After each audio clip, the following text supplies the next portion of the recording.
তুমি দিনের শুরুতে হয়তো এমনটি ভাবো যে আমি যদি সুযোগ পেতাম তাহলে তার মতো হতাম।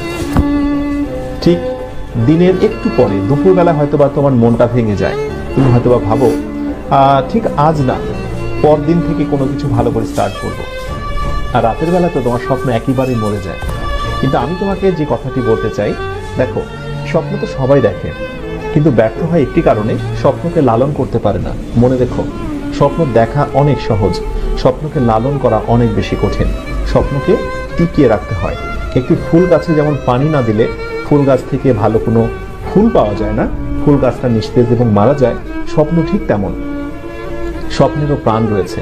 স্বপ্নকে বাঁচিয়ে রাখতে হবে প্রচেষ্টা, আন্তরিকতা এবং ভালোবাসা দিয়ে।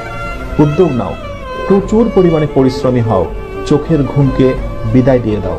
প্রতিদিন 6 ঘন্টার উপরে ঘুমিও না। খুব কাজ ছাড়া অকাজে গোসিপিং করো না। নিজেকে নিয়ে একটু সময় দাও। ফাঁকা সময় পেলে একটু নিজেকে সময় দাও। নিজেকে নিয়ে চিন্তা করো, আনন্দে গা ভাসিয়ে দিও না। সফল হবার জন্য প্রচুর পরিমাণে ডেডিকেশন প্রয়োজন।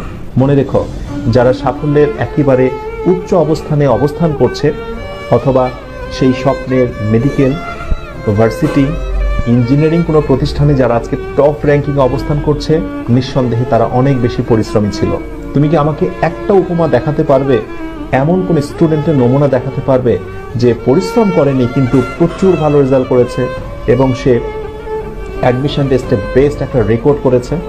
Never, impossible. সুতরাং কথা একটাই, প্রচুর পরিশ্রমী হতে হবে। পরিশ্রম করতে শেখো তোমরা, আগেই কোনো কিছু পেতে শেখো না। মানে আমি কি পাবো ভবিষ্যতে এটা আগেই ভাবার দরকার নেই। তোমার কাজ হচ্ছে পরিশ্রম করা, কারণ আল্লাহ কখনোই কারো কর্ম